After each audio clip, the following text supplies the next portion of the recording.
अपनी नजरें अगर हम इतिहास के पन्नों पर दौड़ाएंगे तो पाएंगे कि भारतीय भूमि ने अब तक कई युद्ध देखे। इनमें से कुछ युद्ध बाहरी आक्रांताओं को खदेड़ने के लिए लड़े गए, कुछ साम्राज्य विस्तार के लिए, तो कुछ मातृभूमि की रक्षा के लिए लड़े गए।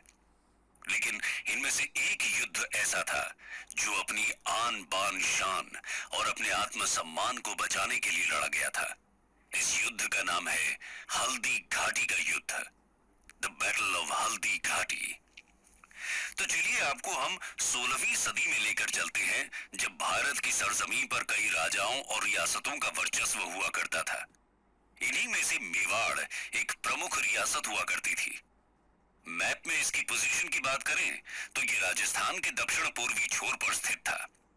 आज के भीलवाड़ा, चित्तौड़गढ़, प्रतापगढ़, राजसमंद, उदयपुर और झालावाड़ जैसे राजस्थान के जिले, मध्य प्रदेश के नीमच, मंदसौर और गुजरात के कुछ अंश मेवाड़ के हिस्से आते थे।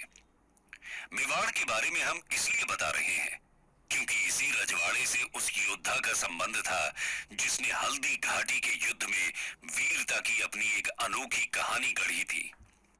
धरती जागी, आकाश जागा, वो जागा तो मेवाड़ जागा। ये लाइंस उस शख्स को इंगित कर रही हैं जिन्होंने अपनी आन बान शान की रखवाली के लिए अपने प्राण न्यौछावर कर दिए थे, यानी कि महाराणा प्रताप की। दोस्तों, हल्दी घाटी का युद्ध कब, कहां और किन वजहों से लड़ा गया था, इन सभी सवालों के जवाब तलाशने से पहले हम महाराणा प्रताप की एक छोटी सी जीवनी को देख लेते हैं। Early life of Maharana Pratap. बात दरअसल 9 मई 1540 की है, जब मेवाड़ के राजा उदय सिंह और जयवंता बाई के घर कीका का जन्म हुआ था। कीका उदय सिंह का सबसे बड़ा बेटा था। अब आप यहां सोच रहे होंगे कि आखिर ये कीका कौन है, तो हम आपको बताते चलें कि महाराणा प्रताप को ही बचपन में कीका कहकर बुलाया जाता था। दरअसल महाराणा प्रताप का बचपन भील समुदाय के साथ बीता था। भील समुदाय के बच्चों के साथ ही वे खेले कूदे, बड़े हुए और युद्ध कला सीखी। भील समुदाय के लोग अपने पुत्र को कीका कहकर पुकारते थे, इसलिए भील महाराणा प्रताप को भी कीका नाम से ही बुलाते थे। तब दक्षिणी पश्चिमी मेवाड़ में यह शब्द बेहद चलन में था। स्थानीय भाषा में आज भी ये शब्द छोटे बच्चे का सूचक है। कीका धीरे धीरे बड़े होने लगे और बड़े होकर महाराणा प्रताप के रूप में जाने जाने लगे। समय आया मेवाड़ की गद्दी संभालने का। राजा उदय सिंह ने अपनी प्रिय रानी धीर बाई के बेटे कुंवर जगमाल को अपना उत्तराधिकारी बनाया, लेकिन कई लोगों की असहमति के बाद प्रताप को गद्दी सौंपी गई। इस असहमति का कारण कौशल और पराक्रम को बताया गया। महाराणा प्रताप के कौशल को देखते हुए अधिकतर लोग जगमाल के बरबक्स उन्हें गद्दी के ज्यादा योग्य समझते थे। लिहाजा 28 फरवरी 1572 का वो दिन था जब 32 साल की आयु में महाराणा प्रताप का राज्याभिषेक हुआ। दोस्तों, ये वो दौर था जब भारत में मुगलिया प्रभाव बढ़ा था। तब सम्राट अकबर के हाथों में मुगल सल्तनत की बागडोर थी। अकबर ने तब तक देश के कई हिस्सों को अपने कब्जे में ले लिया था और जिन रियासतों और इलाकों को वो कब्जा नहीं पाए, उन्हें पाने के लिए उन्होंने एड़ी चोटी का जोर लगा दिया था। ऐसे में अब हमें मेवाड़ की तरफ बढ़ते मुगलिया कदमों के कारण और उसके प्रभाव को भी देख लेना चाहिए। तो आइए दोस्तों, बढ़ते हैं अगले पहलू की तरफ। मेवाड़ वर्सेस मुगल्स। मेवाड़ ही एक ऐसी रियासत थी जिसको अकबर अपने अधीन नहीं कर पाए थे। गौरतलब है कि चित्तौड़, बदनौर, शाहपुरा और रायला आदि जैसे मेवाड़ से सटे इलाके मुगलिया हाथों में जाने लगे थे। मेवाड़ को भी अपने कब्जे में लेने की अकबर की लालसा दिनों दिन बढ़ती ही जा रही थी। अब यहां मन में यह सवाल कौंधता है कि आखिर मेवाड़ में ऐसी क्या खासियत थी जिसकी वजह से अकबर किसी भी हाल में मेवाड़ को अपने हिस्से में शामिल करना चाहते थे। इसकी दो प्रमुख वजहें रही। पहली, अकबर की साम्राज्यवादी नीति। इसके तहत अकबर अपने साम्राज्य और सेना को मजबूत करने के लिए राजपूत राज्यों को मुगल नियंत्रण में लाना चाहते थे। इसके लिए अकबर ने कई हथकंडे अपनाए। कुछ राज्यों को संधि के जरिए अपने साम्राज्य में मिलाया, कुछ ने खुद ही अकबर की संप्रभुता स्वीकारी, तो कुछ राज्यों के साथ अकबर ने वैवाहिक संबंध बनाए। दूसरी वजह है अकबर के लिए मेवाड़ की रणनीतिक महत्ता। दरअसल दिल्ली और आगरा से गुजरात के बंदरगाहों तक और मालवा से दक्कन तक के लिए ट्रेड, कॉमर्स और मिलिट्री कैंपेन रूट्स मेवाड़ के रास्ते ही होकर गुजरते थे। ऐसे में अकबर का पूरा जोर था कि वो मेवाड़ को अपने हिस्से में ले आए, ताकि व्यापार आदि में किसी भी तरह की रुकावट न आए। अकबर युद्ध के जरिए मेवाड़ को अपना नहीं बनाना चाहते थे। वो चाहते थे कि शांति से, बिना किसी जोर जबरदस्ती के मेवाड़ उनकी संप्रभुता स्वीकार ले। इसके लिए अकबर ने कई दफा महाराणा प्रताप के पास संधि प्रस्ताव भेजे, ताकि महाराणा प्रताप स्वेच्छा से अपनी अधीनता स्वीकार कर लें। 1572 से लेकर 1576 के बीच जलाल खां, मान सिंह, भगवान दास और टोडरमल के नेतृत्व में उन्होंने 4 शिष्टमंडल महाराणा प्रताप के पास भेजे। इन शिष्टमंडलों को भेजने के पीछे का अकबर का मकसद समझौतों की आड़ में मेवाड़ को मुगल सल्तनत के अधीन लाना था। लेकिन महाराणा प्रताप को यह सब कहां मंजूर था। वो अपनी आन बान शान यानी मेवाड़ को किसी भी कीमत पर खोना नहीं चाहते थे। फिर क्या था, वे अकबर के हर एक प्रयास पर पानी फेरते रहे। अकबर के साथ किसी भी संधि में रुचि नहीं दिखाई। लेकिन सीमावर्ती इलाकों के मुगल साम्राज्य में शामिल होने से मेवाड़ की आर्थिक और राजनीतिक स्थिति धीरे धीरे चरमराने लगी थी। महाराणा प्रताप से जुड़े कई लोग अकबर से जा मिले। सत्ता छिन जाने के विरोध में महाराणा प्रताप के भाई जगमाल भी अकबर के खेमे में चले गए। इन सब का फायदा उठाते हुए अकबर ने प्रताप के सामने 2 विकल्प छोड़े। पहला तो ये कि वो अकबर की अधीनता को स्वीकार कर लें और अपना जीवन खुशी खुशी बिताएं। दूसरा ये कि अपना स्वतंत्र अस्तित्व चुने।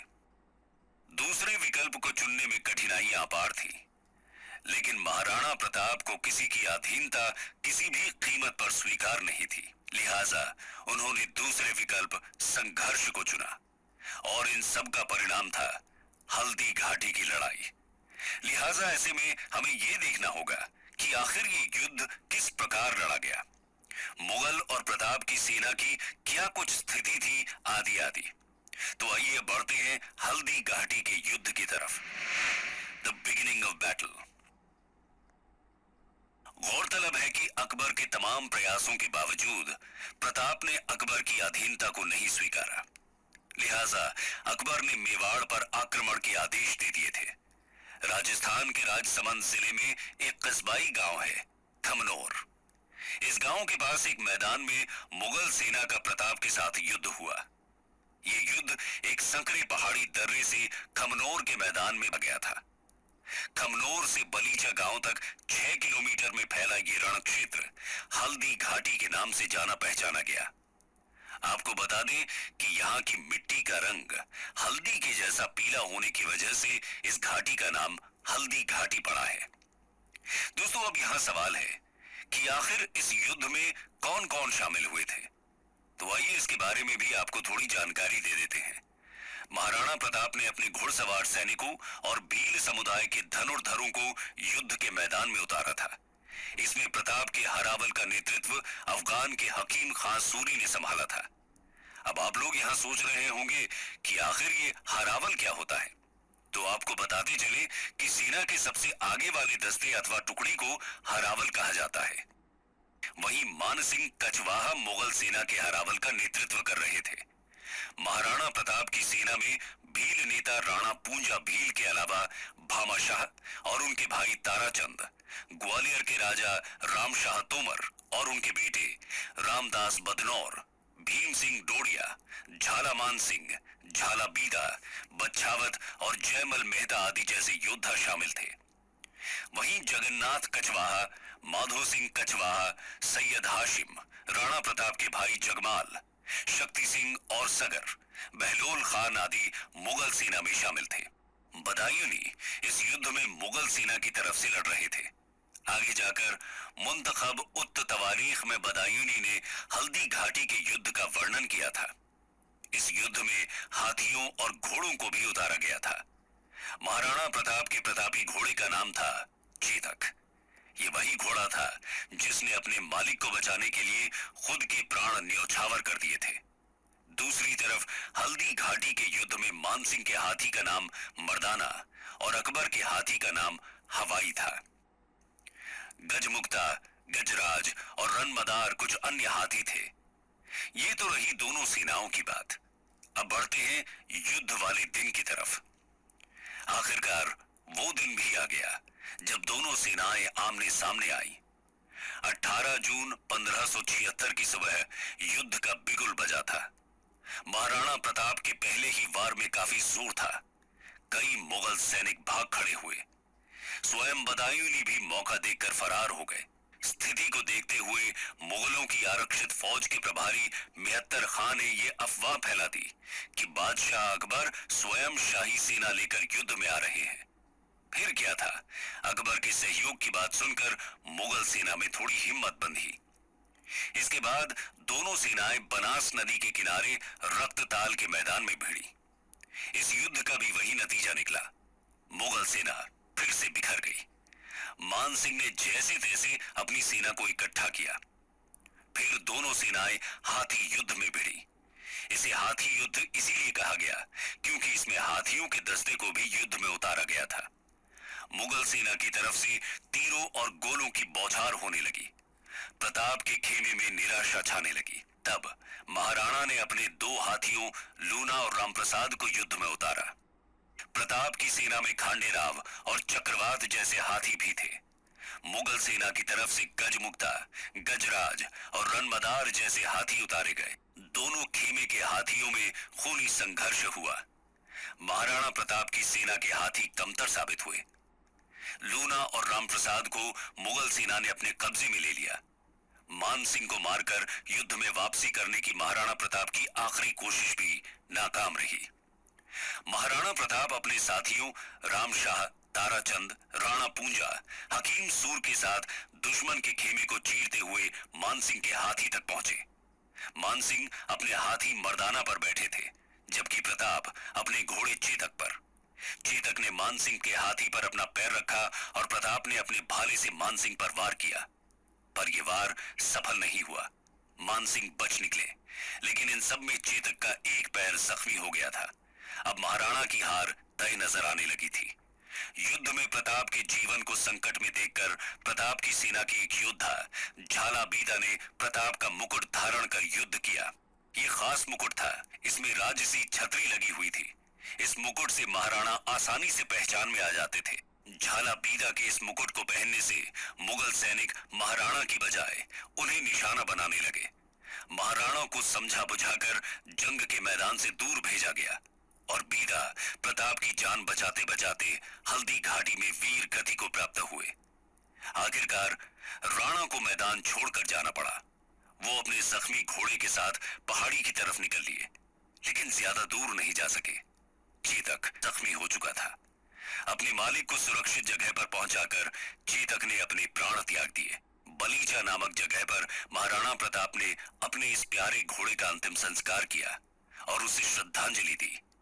बलीचा में आज भी चेतक की समाधि बनी हुई है।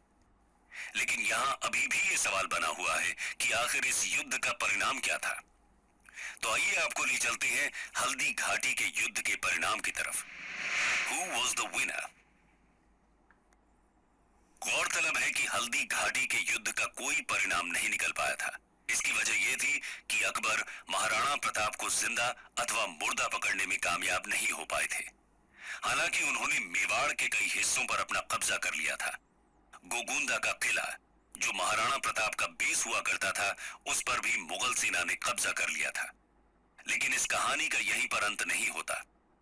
इस युद्ध के बाद महाराणा प्रताप अरावली की पहाड़ियों में चले जाते हैं और वहीं से अपने मिशन को अंजाम देने लगे थे। ये वही समय था जिसने एक काफी फेमस प्रसंग को जन्म दिया कि महाराणा ने जंगल में घास की रोटियां खाई थी।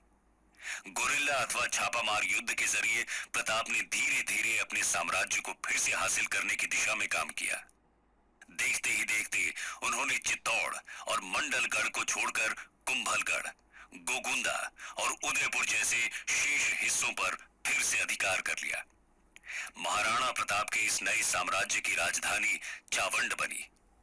ये तो रही पूरी बात हल्दी घाटी की लड़ाई के परिणाम की।